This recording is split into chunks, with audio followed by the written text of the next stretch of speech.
Halo, selamat datang di Kongko United TV. Ini adalah video prediksi Manchester United melawan Aston Villa di Liga Inggris Premier League.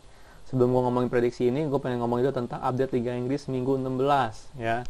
Kita lihat ada Chelsea seri 1-1 lawan Aston Villa ya. Ini Chelsea di game ini banyak mencadangkan pemain baru dia ya, Timo Werner, Kai Havertz sama Thiago Silva dicadangin. Yang main pemain barunya cuma Chilwell sama Mendy ya, dan di sini kelihatan banget dia punya teamwork lebih bagus dibanding lawan Arsenal kemarin ya, jauh lebih bagus. Dan gue bilang sih golnya Aston Villa itu ya sedikit beruntung. Kenapa? Karena Christensen lagi jatuh, nggak di-prit ya kan, dan mereka tetap main. Akhirnya crossing dari Aston Villa nggak ada yang jaga di back post ya, dan Kante telah turun ya, jadi menurut gue sih sedikit kurang beruntung di situ ya. Jadi, tapi kelihatan banget ya Chelsea tanpa Ziyech ini nggak ada poros kreativitas gitu loh, nggak ada kreativitasnya sama sekali. Mason Mount itu kreativitasnya terbatas ya, jadi dan juga ya pemain 100 juta dia ya, pemain termahal di transfer kemarin, Kai Havertz itu nggak berkembang sama sekali ya. Orang ini gue bingung nih ya, orang bilang oh Kai Havertz belum teradaptasi sama Liga Inggris, tapi kalau gue yang nonton nih dari awal nih ya, dari awal Kai Havertz mainnya gimana sampai sekarang, gue ngeliat nih orang nggak ada skill, nih orang nggak ada kreativitas, sama nggak ada visi sama sekali ya. Jadi gue bingung kenapa nih nggak nih orang nggak disorot sama sekali oleh pundit-pundit terutama di Indonesia ya. Malah yang disorot ada Van de Beek gitu kan ya. Jelas Van de Beek kita sebagai fans MU tahu dia tuh bukan nomor 10, dia tuh lebih karena box to box ya kan. Tapi ya gitu, yang disorot Van de Beek terus. Nih kayak Havertz selalu nggak pernah diomongin nih, gue bingung nih. Padahal gue lihat sampai sekarang ini orang nggak banget sih, bukan masa beradaptasi atau enggak, tapi ini orang benar-benar nggak ada skill kalau gue bilang ya, nggak ada kreativitas.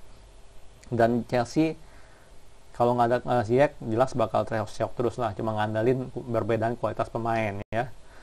Ini kita lihat Arsenal menang nih minggu ini 0-1 lawan Brighton. Nah ini pertanyaannya nih adalah Arsenal mulai bangkit lagi atau enggak nih, bener nggak? Dan juga gue sih jujur aja jarang nonton Arsenal sama Tottenham ya, dua itu gue paling jarang nonton. Kenapa? Karena mereka tuh bermain terlalu bertahan, ngebosonin banget ya. Jadi ini Arsenal, tapi yang menarik adalah kalau gue lihat di live score ya, dia punya formasi itu 4-2-3-1 ya. Kita tahu biasanya Arteta mainnya 3-4-3 ya, dengan pakai 5 back ya, 5 back 2 CDM, tapi kemarin dia pakai 4-2-3-1.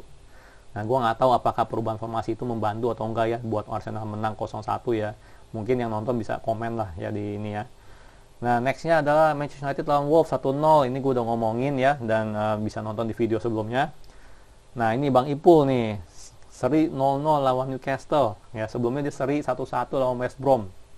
Pertanyaannya adalah Ipul lagi tersiok-siok atau memang gak hoki ya. Ini perlu kita pantau. Gimana pun juga Ipul cuma beda 3 poin sama kita.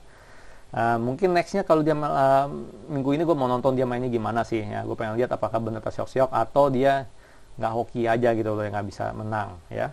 Tapi dari minggu ini yang penting adalah yang menarik ya, yaitu ada 2 pertandingan yang ditunda karena COVID. Everton lawan Manchester City sama Tottenham lawan Fulham ya. Manchester City sama Fulham ada kasus COVID ya. Manchester City kalau nggak salah Gabriel Jesus sama Kyle Walker ya, sama 2 staff lagi. Kalau Fulham gue nggak tahu siapa ya. Jadi nah ini menarik karena ini menentukan gimana nih kelanjutannya Liga Inggris, karena ada rumor juga bakal ditunda ya 2 minggu sampai 1 bulan ya. Gue sih sebagai fans bola ya, terlepas COVID atau enggak, menurut gue sih jangan ditunda ya. Kenapa? Karena ini sekarang jadwal udah padat gitu loh, jadwal udah super padat, banyak banget pemain yang cedera, banyak banget hasil-hasil yang mengejutkan. Ini kalau sampai ditunda lagi, ntar jadwal bakal kayak gimana nanti gitu loh ya, bakal lebih parah lagi toh. Apalagi tim papan atas bakal main juga di Liga Eropa ya, main di FA, main di Piala Kerbau. Jadi kalau gue bilang sih ya, ini jangan sampai ditunda gitu loh ya. Mungkin protokol kesehatannya harus ditingkatkan gitu kan, atau yang namanya fans jangan nonton dulu gitu di stadium ya kan. Apalagi kita tahu sekarang lagi ada varian baru COVID ya, yang lebih mudah menyebar gitu di Inggris. Jadi kalau fans datang ke stadium itu sebenarnya meresikokan pemain ya, dan juga ya fansnya tersendiri gitu. Kalau gue bilang sih gitu. Jadi mendingan jangan ditunda, melainkan ya bagusnya ya itu aja lah, protokol kesehatannya ditingkatkan, dan fans nggak perlu nonton dulu lagi di stadium ya. Oke, sekian untuk update Liga Inggris minggu 16. Gue mau ngomongin tentang MU lawan Aston Villa ya. Jadi Aston Villa tahun ini jelas tim yang berbeda ya. Tahun lalu dia terlalu 100% mengandalkan keajaibannya Jack Grealish ya, dan itu benar-benar sentriknya dia lah gitu kan. Tapi tahun ini berbeda, masih mengandalkan Jack Grealish tapi dia lebih balance ya, teamworknya lebih balance ya. Jelas yang paling penting adalah duet antara Jack Grealish dengan John McGinn ya. Menurut gue itu dua sih jenderal lapangannya gitu, jenderal lapangannya Aston Villa ya. Dan mereka punya winger yang skillful, El Ghazi sama Traore, tapi jelas dua jenderal lapangannya ada dua orang itu ya. Dan yang perlu diperhatikan adalah apakah Ross Barkley bakal main atau enggak ya. Itu kan Ross Barkley adalah midfield yang dipinjam Aston Villa dari Chelsea ya. Kalau itu dia main juga ya, itu menurut gue sih Aston Villa cukup berbahaya ya. Karena gue sempat nonton tuh di awal-awal Ross Barkley main, John McGinn sama Jack Grealish itu tiga ya. Trio itu sih berbahaya banget di tengah. Sangat sekali berbahaya, balance banget itu tiga ya. Nah, jadi untuk pertandingan ini mungkin banyak yang nggak setuju sama gue, tapi gue pengen Ole mencadangkan Bruno Fernandes dan Marcus Rashford. Kenapa dicadangin? Kelihatan banget pas lawan Wolverhampton itu baterainya udah tinggal dikit gitu mereka berdua. Ya, gue sih ngeri banget nih yang namanya Bruno Fernandes cedera.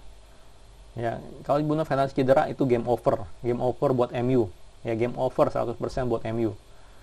Ya, Rashford cedera gue masih nggak apa-apa, tapi kalau Bruno Fernandes cedera itu game over deh, udah pasti. Jadi lupain lah yang namanya kita bisa juara IPL, bisa ngejar IPUL, lupain, game over. Ya, jadi gue pengen banget Ole mencadangkan Bruno sama Rashford di game ini. Ya, kenapa? Nextnya kita ada pertandingan lagi di Piala Kerbau melawan Manchester City. Kalau gue pribadi nggak peduli Piala Kerbau, mendingan gue korbanin tuh piala, nggak penting, ya nggak usah main. Tapi kelihatan banget Ole masih nafsu juga dia sama Piala Kerbau. Jadi kalau misalnya Bruno main di sekarang main lawan Aston Villa terus lawan juga full lawan Manchester City, menurut gua sih itu benar-benar rentan sekali cedera ya. Jadi untuk lawan Aston Villa menurut gua sih kita harus cadangin Bruno ya. Dan gue pengen filosofi gue di balik ini adalah bikin capek dulu Aston Villa. Ya, babak pertama bikin capek dulu. Biarin aja capek main terus lawan kita gitu kan, lawan tim-tim yang sekarang ini gitu ya. Biar capek dulu. Nanti menit 45 half time atau menit 60 Bruno Rashford masukin. Biar diobrak-abrik tuh. Bruno yang masih fresh, kaki fresh, Rashford kakinya masih fresh, obrak-abrik Aston Villa. Jadi kita harus bisa bertahan dulu ya, jangan sampai kebobolan. Kalau memang bisa nyuri gol bagus di babak pertama dengan pemain cadangan. Ya, dengan penggantinya Rashford dan juga Bruno. Menurut gue sih bagusnya seperti itu. Ya, jangan dimainin dari awal. Kelihatan banget ada kemarin mainin dari awal, jarang banget diganti namanya Bruno sama Rashford gitu loh. Bener-bener gila gitu loh kalau gue bilang sih, itu berdua. Ya, Rashford aja udah mulai ada cedera bahu kan. Bruno belum kelihatan nih ada apa nih. Dan kita lihat Liga Inggris itu keras. Ya, jadi tackle-nya tuh keras. Jadi bahaya banget nih Bruno nih kalau gue bilang sih ya, berbahaya banget ya. Semoga aja sih Ole berani mencadangkan dia walaupun kita ketemu tim Aston Villa ya, bukan tim yang gampang gitu loh. Bukan tim yang gampang, tim yang menurut gue cukup lebih berat dari Wolves. Tapi kita harus berani mengambil keputusan itu ya. Ya sesuainya seri gitu loh, dan ya, jangan sampai kalah sih, tapi sesuainya seri. Cuma kita perlu banget gitu loh untuk mencadangkan Bruno sama Rashford. Oke. Dari segi dari segi kiper gue pilih De Gea ya. Kiri Shaw, Maguire, Tuan Sibi, Maman Bisaka. Kenapa Tuan Sibi nggak Bailey? Nah, Bailey udah 3 kali main nih ya, dia biasanya 5 kali main tuh cedera. Jadi gue pengen dia dirotasi, jangan sampai dia main 5 kali gitu tadi cedera, nggak ada penggantinya ya. Tuan Sibi secara skill menurut gue nggak kalah sama Bailey ya, dan speed jelas nggak kalah ya. Tuan Sibi menurut gue mungkin lebih gesit dari Bailey, tapi cara permainan dan pengalaman jelas Bailey lebih unggul ya, karena dia jam terbangnya lebih tinggi ya. Jadi Tuan Sibi boleh lah, tapi menurut gue dengan Maguire ya ditandemin. Nah, di sini untuk CDM gue rada sedikit ini ya, antara Pogba Fred atau McTominay Fred ya. Karena secara gue bilang tadi ya, pemikiran gue di balik ini adalah gue pengen bikin capek Aston Villa dulu di babak pertama gitu, baru namanya Rashford sama Bruno main itu di babak kedua. Jadi mungkin McTominay juga cocok kalau mau mengganti Pogba, boleh ya, untuk lebih bisa bertahan ya, untuk bisa lebih bertahan. Tapi Pogba ini gue pilih Pogba karena nggak ada Bruno. Menurut gue Pogba penting banget untuk long range passingnya dia, long ball passingnya dia, karena dia punya long ball passing itu cukup akurat juga, cukup bagus ya. Nah, untuk penyerang gue pilih Martial, Mata, Greenwood sama Cavani ya. Mata gue pilih sebagai nomor 10 ya. Ya karena gue sih penasaran sih, menurut gue Mata kreativitasnya ada walaupun secara speed sama secara fisik udah berkurang, tapi Mata kreativitas masih ada, dan menurut gue sih dia masih ada skill lah untuk memberikan passing-passing yang ala Bruno ya, ala Bruno masih bisa lah ya. Martial di kiri sebagai gantiin Rashford, di kanan Greenwood ya. Kalau Greenwood mau diganti James ya masih boleh lah ya kalau menurut gue ya, Greenwood ganti James, tapi ya kalau gue sih pengen lihat Greenwood balik gitu, benar-benar kita perlu Greenwood balik. Martial kemungkinan udah balik ya, masih tanda tanya. Tapi kalau Greenwood bisa balik juga tuh ya membantu banget lah, ya membantu banget. Dan Kava ini sebagai striker. Ya, prediksi gue kita menang tipis ya, atau mungkin juga bisa seri ya, jujur aja, karena dari approach yang gue pilih ya. Jelas kalau si Ole memilih untuk mainin Bruno sama Rashford, gue yakin banget bisa menang dari awal ya. Tapi ya gue nggak mau sih, jujur aja sih, gue nggak mau mereka cedera, terutama Bruno. Jadi tapi tetap ya prediksi gue, walaupun kita nggak mainin Bruno sama Rashford, feeling gue kita tetap bisa menang. Menang 1 gol ya, mungkin 2-1 ya kalau gue bilang sih ya, prediksi skornya.